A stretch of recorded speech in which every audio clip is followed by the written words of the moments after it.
This is East Meets West, and you know him as the host of the podcast Talking Politics and Religion Without Killing Each Other. He's also the second most important person from Freehold, New Jersey, ladies and gentlemen, Mr. Corey Nathan. That just tickles me. Every time you say that, I love my New Jersey home. And he is the 7-time Emmy-winning broadcast journalist, born and raised in beautiful Los Angeles. Rick Garcia, how you doing, man? I'm doing great, Corey. By the way, yeah, who's the most important person from Freehold, New Jersey? Is that even a discussion? Is it even a debate? No, it might be. It might be for folks on the West Coast. Bruce Springsteen, the boss. Yeah, the boss. He's just the boss. I thought there were there. Is he the only just the boss and Corey from Freehold? That's it. That's all. Well, so I have to say, technically, I'm from Manalapan, New Jersey. Okay. But when Bruce lived there, it was one big region, Freehold Regional. It was the one high school. By the time I got there, 20-something years later, there were 5 different high schools. Now there's even more than that. But so just want to be technically sound. Listen, in the interest of full disclosure, by the way, and it reminds me of when I used to show up at the Dodger Stadium covering the Dodgers some years ago, and the guys at security, I got to know them really well after the years I covered the team for a couple of decades. And eventually, I guess they felt comfortable enough to where when they would see me, they'd say, "Oh, that's my second favorite sportscaster in Los Angeles." And I bit and I said, "Really, who's the first?" Everybody else. That's great. Put me right in my place right there. All right, let's talk about putting people in their places. How about Lane Kiffin on the move again? I mean, the guy has a hard time being settled. The last time I remember somebody being this active in terms of their career was the vagabond Larry Brown, who was a great basketball coach who I think coached every team in college and the NBA. Lane Kiffin raising a stir. His team, Ole Miss, Mississippi, first time ever, they've won 11 games, probably headed to the college football playoffs. And he has decided he's going to jump ship and go to LSU. Now, LSU is one of the crown jewels of college football. I can't blame him for taking that job. He offered to stick around and coach Ole Miss in the playoffs if they were to get to the playoffs. And Ole Miss and Mississippi said, "No, thanks, but no thanks. See you later. Don't let the door hit you on the way out." There's a lot of back and forth as to who's to blame for that. It's always kind of a mess with Lane Kiffin when he goes anywhere. Would you allow me to do the timeline? And then I want to hear your thoughts. Yeah. All right. Back in 2008, Kiffin was 31 years old. He was thought to be the Sean McVay of his day. 31-year-old, and when he takes the head coaching job of the Oakland Raiders, while he was there, and he was thought to be an offensive genius because he was such a terrific offensive coordinator over at USC under Pete Carroll. Takes the job with the Raiders, goes 5-15 in the first 20 games before he gets fired. Al Davis then, during the news conference when he let him go, said, "I think he basically something along the lines of, I think he conned me. I think we got conned."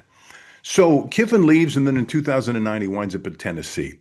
He's there like a season, I think, and turns around and decides he wants to go back to USC when Pete Carroll leaves USC to take the Seattle job.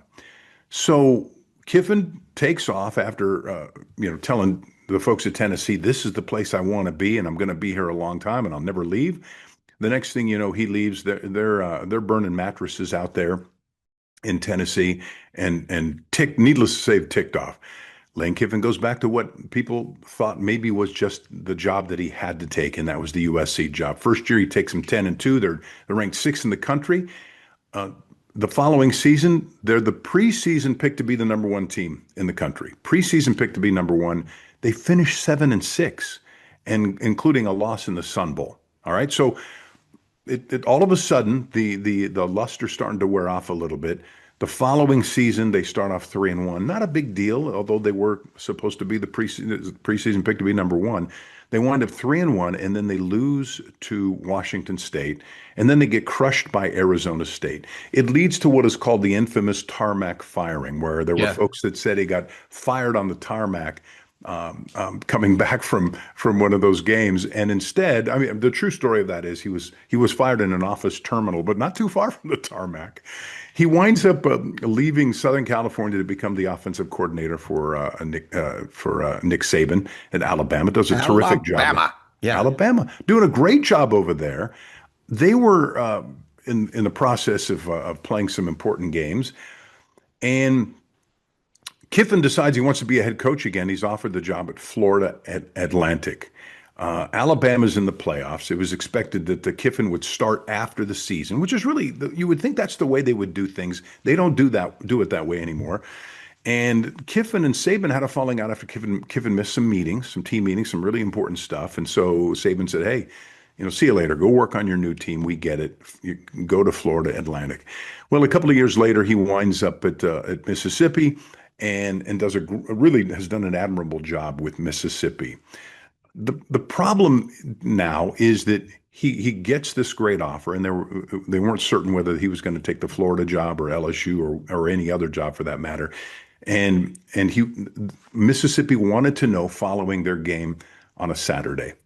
He lets them know on Sunday, I'm going to LSU, and they said, thank you, see you later. He said, hey, I'm happy. I'd like to coach this team. It may be we could wind up in a national championship. They're like, nope. Get lost. Yeah. And so some folks blame Kiffin for that, for leaving, A. B, for not sticking around. Some folks are blaming Mississippi for not letting him finish out what he started. What are your thoughts on this? Oh, boy. I got lots of thoughts. That was a long setup, by the way. I apologize. That's okay. That's okay. We don't have to go to commercial break just yet. Thank goodness. But, I have mixed feelings about this. A lot of folks just want to dogpile on the rabbit. It's easy to just call out Lane Kiffin for bouncing around.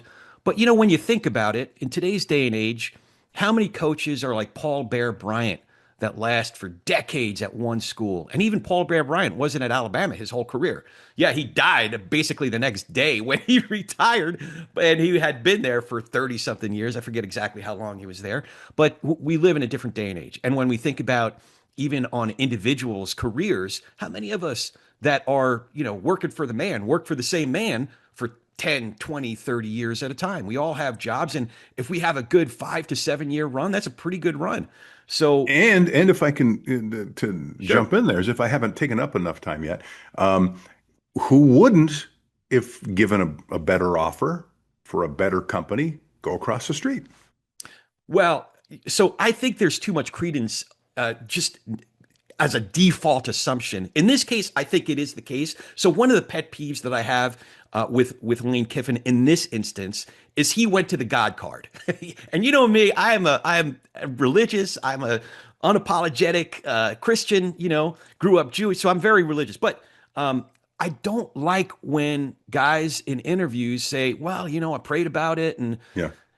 Like, dude, just be transparent. Well, just say beyond that, he said God spoke to him and told him to take this job. I mean, he takes it a little further than that. Yeah. I don't know. Okay. Maybe he's thinking that that's going to resonate with the LSU audience. I don't know what he's thinking, but it doesn't sit well with me. Okay. Don't tell me that you talked to God and God told you to take the LSU job. You went to LSU because they gave you a little bit more money, somewhere in 500 to $1 million extra bucks, but also because LSU has a track record of national championships. Sure. You want to be part of the big boys. I get it. Yeah. So what I don't begrudge this guy for is having the hunger and the drive to win a national championship. LSU has proven over the last 25 years, 3 different championships with 3 different coaches, that this is a school, this is an administration that is determined to win a national championship. So that's what I can't begrudge Lane Kiffin for jumping over. So you're okay with him leaving? Then what's your problem with him? So my part of my problem is how he made the decision? No, not necessarily. I'm not saying that I have a big problem with it. I guess I'm playing more the devil's advocate here and making case for as to why he did it. Fans and people who went to Ole Miss love Ole Miss for life. He's not an indentured servant of Ole Miss. He's a free agent. So I don't begrudge him for any of that. I think my biggest pet peeve though is maybe how he did it. I think he could have done it in a classier way, but he has this track record. I just think he doesn't read the room. Going back to Tennessee at the very least. I think there's a sense of arrogance about this coach. I agree with that, but how do you? What is the right way to do this? So this is the devil's advocate part. I don't mind him leaving now. Hmm. If you're looking at it purely strategically, because if he leaves now, look, if we're being real, Ole Miss is more likely than not to lose their first game if they make it to the college playoff. Don't you think?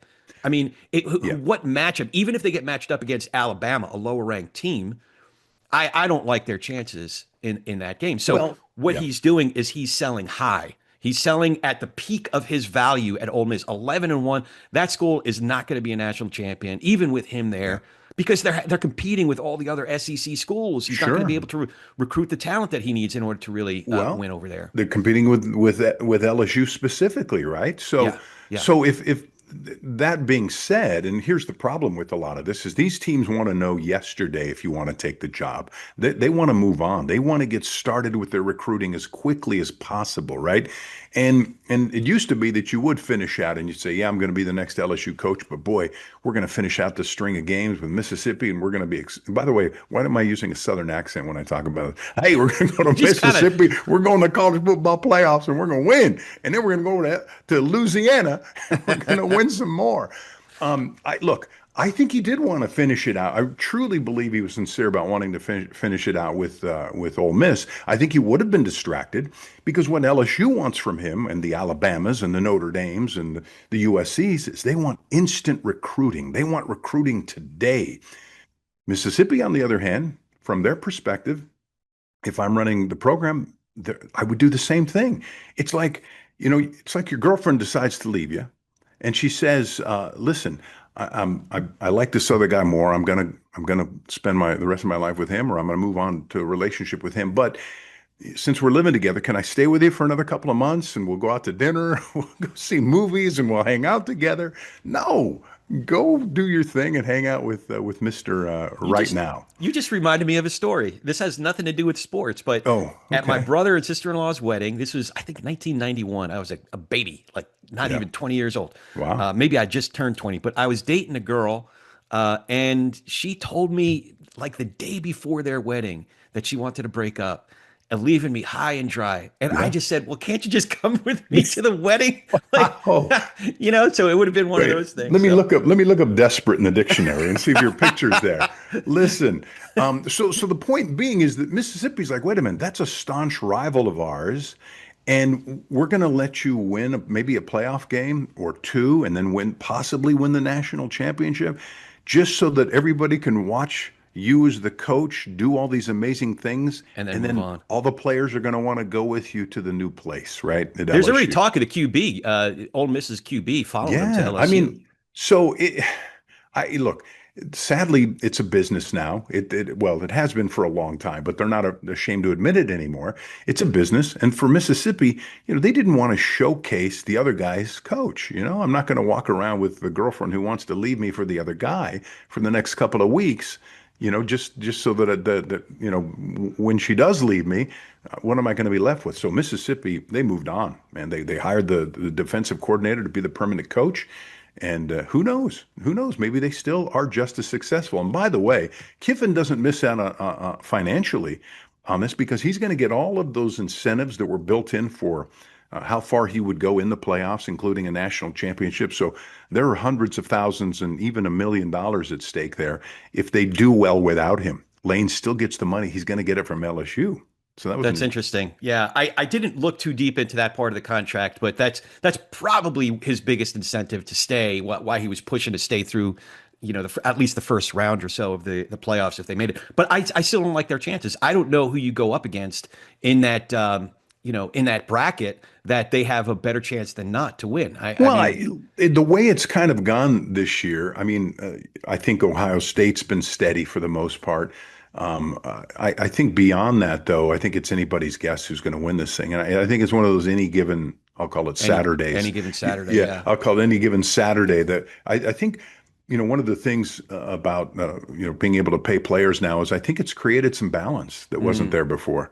that's interesting. And so you'll see some teams come out of nowhere because maybe they've got some deep pockets somewhere that where they can pay some of these guys and get some decent talent over there. That's a really good point. Because LSU has a higher profile to draw talent, and their what is it called? The NIL rights. Yeah. It's going to be it's a higher ceiling at LSU than at Ole Miss. One would think, and but they've also had the benefit of blue chip athletes that out there in the bayou and those there parts where they were able to find guys to come play for them. Have you ever been to? I know we have a lot more to talk about, but have you ever been to New Orleans during either a Saints game or an LSU game? I have covered a couple of Super Bowls that took place in New Orleans at the Superdome, and I've never been to a Mardi Gras, but I'm told it's pretty much the next closest thing to Mardi Gras in terms it's of amazing. the debauchery that takes place. Shout out to one of my best friends, Bourbon Mark Street. Blago. I'd love to introduce you to him. Yeah. He's lived down there since I think 1994, Yeah. and I've been down there for LSU games, for Saints games, and it really is. New Orleans is a big city, but it's Yeah. a small town, and the way the small town comes together for the game, it's a sight to see. It's almost a different country. You know what I mean? It's almost like a section of the United States that's not the United States. New Orleans is the most European the accents, city. the Cajun, the flavor, there's everything. something different and unique I about love it. that So. city. I love it. All right, it's time for a Shadeur Sanders update. He is now 1-1. The team got battered a little bit by San Francisco, 26-8. Sanders was 16 of 25 for 149 yards. He had a touchdown, no interceptions. He took 3 sacks during the game. It was enough for head coach Kevin Stefanski to say, let's see him do it again. So they want to see if he can improve on his body of work. They're going to take on a really bad team in their next game, Tennessee. And which that I think will be a perfect example of, okay, let's see what you can do. Here's what I want to say about where Shadeur is, because this is the case for all young quarterbacks. I always feel like, and they always say the most improvement comes in year 2 for NFL players, especially for quarterbacks. Though for quarterbacks, it might take year 3 and year 4 if they're patient enough with you, right? So this is an opportunity. Really, he doesn't have to. In my opinion, his job is, if he wants to hold on to the first string position, if he wants to be QB1, is try to make as few mistakes as possible. And don't gloat too much when you do something well, because remember, the order of how things work for a quarterback is win number 1. That's your job number 1. Quarterbacks are all measured by how often they win. Winning is number 1. Then number 2, you can look at things like statistics or game management to see how well they did. So he's going to get another crack at it, and I'm anxious to keep watching to see what he does. I mean, I think that we know that he has a lot to learn. But I think in terms of the non-football stuff, will he also mature along with that? Will he be a great teammate we've talked about before? Will he be the guy in the locker room that makes you want to follow him? Or is it me? Yeah. So, okay. So it's interesting you say game manager, because when I was watching that game against the 49ers, those were the words that came to mind. He looked solid and poised, certainly through the first half, even into the third quarter. But let's face it, the 49ers it's almost like there's a different league that the 49ers are in compared to the Browns. That's true. And by the way, that's a beat up secondary. They don't have their 2 big studs, Fred Warner and Bosa. That's a shadow of itself defensively for the 49ers. They are coming along again. But you're right. And compared to the rest of what he might be facing, right? That's one of the better teams. Yeah, 16 to 25, a touchdown, no interceptions. But specifically, last week when we were talking about it, a lot of those 200 plus yards were made of 2 or 3 throws, right? This one, there was a lot of the 16 completions. There was a lot of 5-yard, 7-yard passes. That's a game manager's performance. And he was spreading the ball pretty well. He has his veterans, the Jerry Jeudy and the Cedric Tillman, but he also had the guys that were coming up on the practice. I can't even say their name. Caden Davis, I think, is one of them. So he was spreading the ball around pretty well. Through the one long pass to that I think was for I'm trying to think of how long the pass was, but he managed to get off a long play. Touchdown. Yeah, about 30 yards, right? Yeah, 34 yards to Harold Fannin Jr. That's a play that apparently they'd been practicing during practice. And teams they script things like the whole first series of plays by every team during an NFL game. Those are scripted out. They rehearse those, if you will, in practice, and that's exactly what they're going to do. Then everybody makes their adjustments, and they're like, okay, they're doing this, we're going to change to that. They're doing that, we're going to change to this. That's a play that they knew that they were going to run. That's one you're going to get away with because the team didn't scout for that. He's going to be fine the rest of the season. You always have to look at year two with quarterbacks because that's when the teams are smart. They game plan. They've seen enough tape, and so there's to me here's what I'll say. And by the way, his numbers aren't like that much better than Dylan Gabriel's, if you want to look at it that way. They're both kind of like, they're game managers. They'll win here, they'll lose there. Are you getting better? That's really what it comes down to for these two young guys. But then whoever just gets the job next season, the key is going to be how they respond next year because everybody's going to be gunning for those guys. Well, I'm really curious. Yes, it's good to look to next year, but I'm really curious to see what he does next week. Because next week he's playing a team that's more in their league. Not only that, 1-11 Tennessee.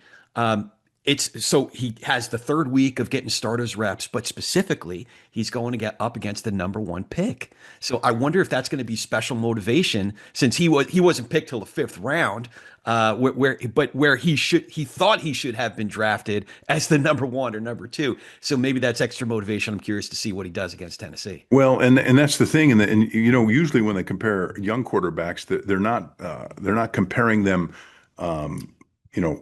to nobody's going to compare Shadeur to Matt Stafford, right? I mean, that's not going to happen. But they're going to compare them to Jackson Dart and Cam Ward, Drake May, who he's going to go against next week. Drake May, by the way, in his second year. Okay, so kind of to my point, when you see guys putting up numbers in year two or year three, you got a lot to be excited about. Year one's always kind of fluky. It's again, teams haven't game plan for you. They don't know what you can do and what you can't do.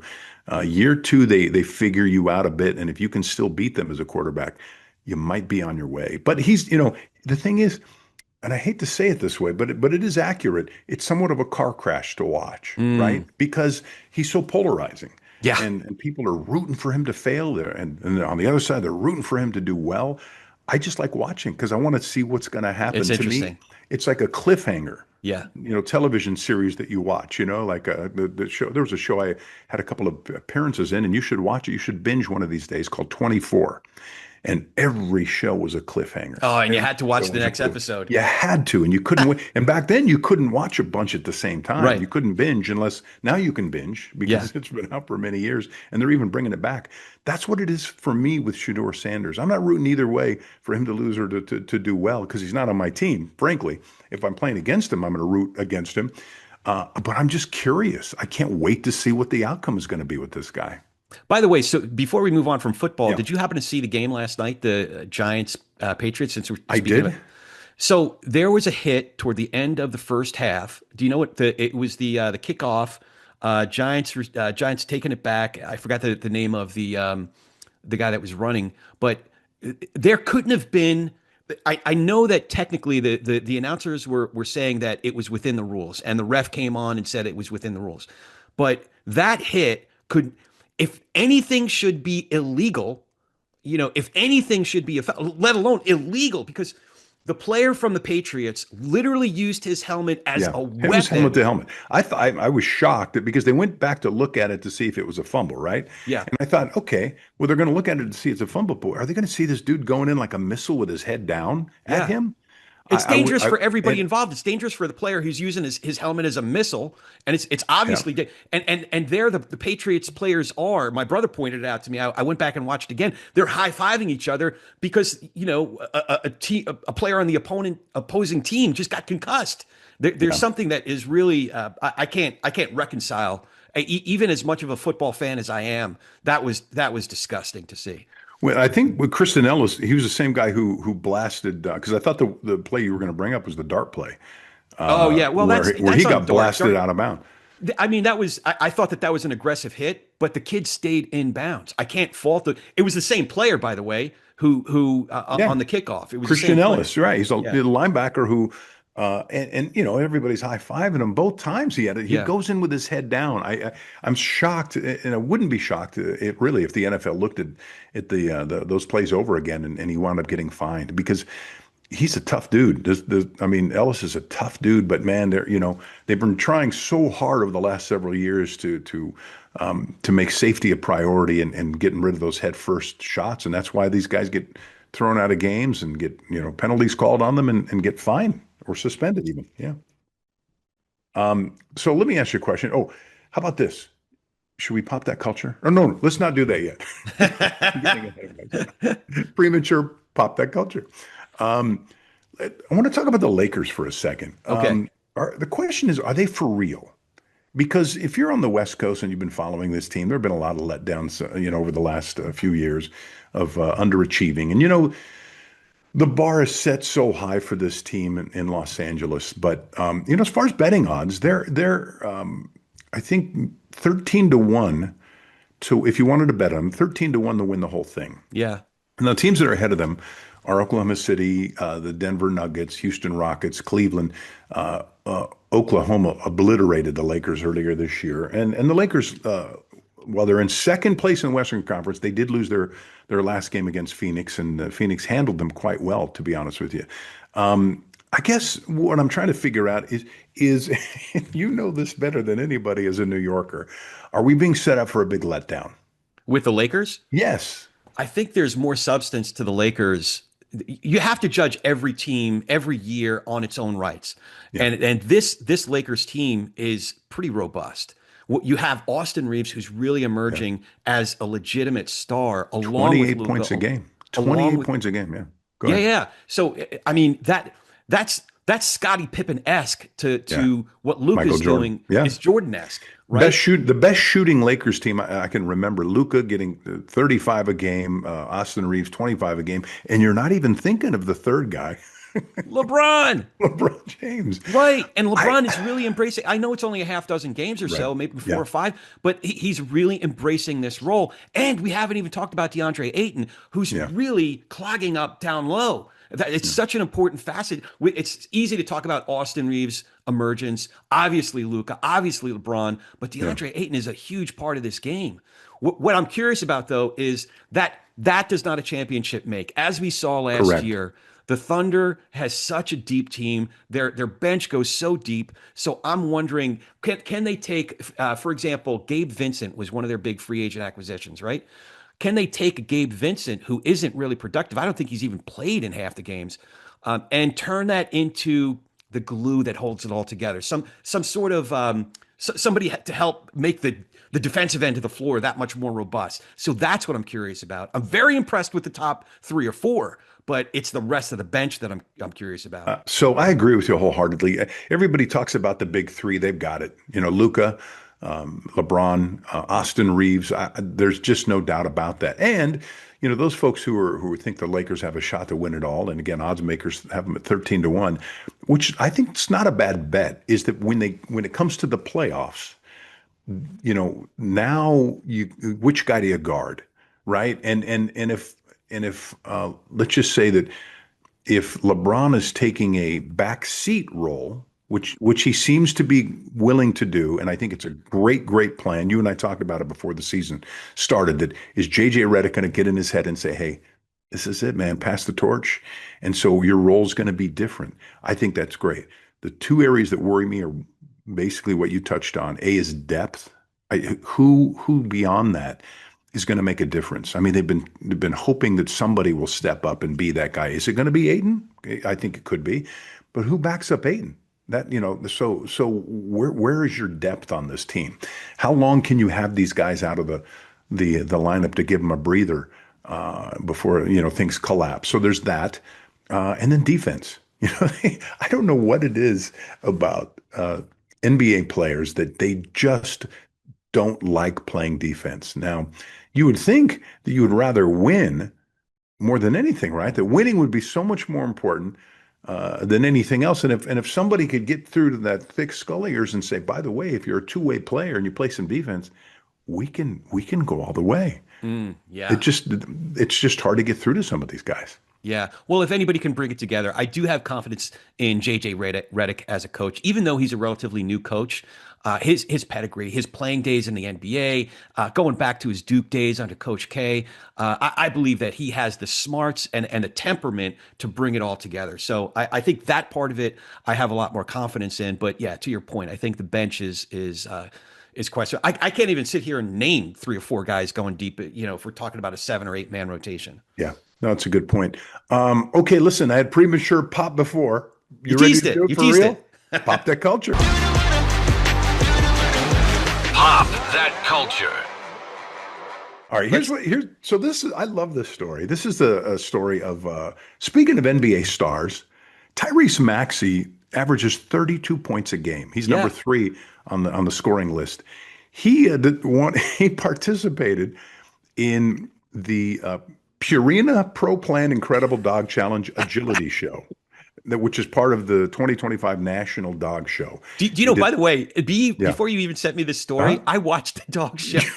Did you see Maxey? Did you? I caught a part of it, but then I went back and watched it again. It was just, it was really endearing. He has 2 dogs. He's an 8-year-old border collie by the name of Howie. And then Spike is a 2-year-old border collie, Papillon. And so they do the agility competition. You've seen those where they go through the I forget what they call it, the turnstile is what I call them, through the tunnel, and they have to jump and do all kinds of stuff. And so he brought both his dogs with him. He trains them apparently to do this sort of stuff. They didn't win it. His dogs didn't win it, but it was just cool to see this dude out there who's a star NBA player with his 2 dogs, a dog lover, clearly, taking these 2 dogs out here and watching him compete. If you look, we know you're a big time podcast host and all that stuff. What else are you good at? What would surprise me, as well as I know you, that you might be good at if it came down to it? Oh man, you're really putting me on the spot. I was ready to talk about Tyrese Maxey. Well, go ahead, talk about him. No, I love. Talk at the same time? If you get it, by the way, so if you get a chance to watch the video, I'll put the link in the show notes and stuff because it really is endearing. I really enjoyed watching this fellow, world-class athlete, put himself in a different situation where he's not, he's not a world-class dog trainer, but he was willing to humble himself, and he clearly had a lot of fun. He clearly had an affinity for the dogs. He just enjoyed himself, and everybody enjoyed having him around. I am now a Tyrese Maxey fan, if for no other reason than he's a dog lover. For that too, exactly. But go on. Is there anything that you think of that you could do that would be? I've actually been pretty good. My dog has a great vocabulary. Yeah. Yeah, he does it. I really mean that. Now he doesn't speak, don't get me wrong, but he understands quite a few words. He knows all the members of his family and his household. If I tell him to go to somebody, he goes to that person specifically. He can sit, he can stay, he can lay down, he can shake, with his paw. Okay. But he knows in fact, he knows 1 word in Spanish, siéntese. Oh, yeah? Siéntese, which means sit. Sit. But I also, I change it up and do it in English too with him. Dogs are just so ridiculously smart and lovable, and to see this guy, and by the way, so many of these athletes, you've heard about the bad raps in the past with the fighting dogs and, everybody's got to have a pit bull and look tough and mean. He goes out there with those border collies. This guy's a superstar. And these are some of the most lovable dogs on the planet. And they're also great athletes, these border collies. So there's probably something he can relate to there when they do like the agility course and all that stuff. That's a lot of fun. That's fun to see somebody do that. So you have me racking my brain. What am I good at that would come as a surprise? I mean, you know me so well, so it probably wouldn't come as a surprise that I read a lot. Wouldn't come as a surprise that I used to be a pretty accomplished musician. I was a kind of a troubadour that wrote my own song. What did you play? I played piano and I sang, Okay. but it's been a minute. I used to sing like Sting, and now I sing a little bit more like Johnny Cash. So Okay, got it. All right. Okay, so this is the one that might take some folks by surprise. During my first midlife crisis, because it's worth having a few of them, I started fighting. Eddie and I my brother and I grew up as wrestlers. And then I learned Taekwondo, so an art form that is particularly focused on lower body striking. And then I got into Krav Maga, and eventually I started competing in these amateur MMA tournaments. And I got my butt kicked I think it was the first 3 matches. I mean, I just wasn't even a competition. But then I went on this streak where I won about 22 fights in a row. And the secret weapon was who I was training with. I was training with this young woman who was training for the Olympics, and she just kicked the crap out of me 5 to 6 days a week. She couldn't find anybody in the gym where I was training to train with. So I was her punching bag, basically, and kicking bag. But that made me so much more competitive for all the fights that I was getting, the competitions that I was in. So those first 3 fights, I did get my butt kicked, but then I went on this streak where I won a whole bunch in a row. So maybe, I don't know. Does that surprise you? No, not at all. Yeah. Oh, really? And I enjoyed martial arts as well when I was in college. It was a lot of fun. I fought some tournaments as well. I enjoyed that. I think what might have surprised people, though, I guess not, because I started my career in broadcasting was in sports, and so I was a sportscaster. But I actually hit a home run at Dodger Stadium. Oh, really? And when my first year in Los Angeles, and in those days they would have media games. Yeah. Where was it the regular fans, or did they bring it in for the exhibition game? So that's a great question. In those days, the Dodgers would play USC in February, and then after that game would just be an exhibition game for fans to come for free, and then the Dodgers would head out to Vero Beach to go start their spring training. So that was kind of a way to kick it all off. And before one of those games, they had a home run derby when the Dodgers and USC, and so the major leaguers, they had some ex-major leaguers come back, some ex-Dodgers would come back, and they get up to the plate, and Tommy Lasorda would pitch to them, and these guys were smashing it out. Even the old timers were hitting it out of the park. So they said, okay, we're going to have the media come up and try the same thing, a little home run derby. So they put some cones in the outfield. Oh, great. They said, if you hit it over the cones, then that is a home run media. And so I went under, because I was working at a TV station where Rick Monday, the former Dodger great, was a sportscaster as well. And he took me underneath the stadium, and he pitched to me to kind of warm me up for this home run hitting competition. And I'd played baseball my whole life, nothing more than a weekend warrior. But I could play okay. I wouldn't embarrass myself. Let me put it to you that way. So Lasorda's pitching, throws. Are you his batting first righty pitch. or lefty? I'm a righty. And by the way, the media, we got to use aluminum bats. So in the interest of full disclosure, I used an aluminum bat. Yeah. Tommy's first pitch, I hit it, and it goes over the cones and bounces over the fence for a ground rule double. Oh. So Tommy does what you would expect him to do, like throw at your head the next pitch, right? This media guy, and so the next one, he high and tight throws it as hard. No, he didn't come at me. He threw it as hard as he could, as if to say, I'm not going to let this guy. Well, he did me a favor, because the harder he threw it, and I knew I'd get around on it, then the further it goes. So the next pitch, he throws it, and he throws it hard. And Tommy's very competitive, and he's a lefty. Sure. And he was older at that time, but he was an ex-athlete. And so I hit into the left field bullpen for a home run, which just stunned everybody. And the USC guys were kind of stretching out on the field waiting for the game to get started. Later that year, I'm covering a combine, an NFL combine, not a combine, but an NFL pro day at USC. Yeah. And the quarterback for USC in those days was Rodney Peete. Oh, right. Rodney Peete was also playing first base for the baseball team. He was a really talented athlete. And so I was interviewing him because he was being scouted by NFL scouts that day at his pro day. And he went on to play with the Lions for a number of years, right? Played quarterback, in the NFL. And so I was doing an interview with him before the interview started. He said, "Hey, Rick, hit any home runs at Dodger Stadium lately?" And I said, "Well, how do you know about that, Rodney?" He goes, "Well, we were stretching out in left field there. We said the ball go up, and we watched it go into the bullpen. We're like, who's that guy?" That's awesome.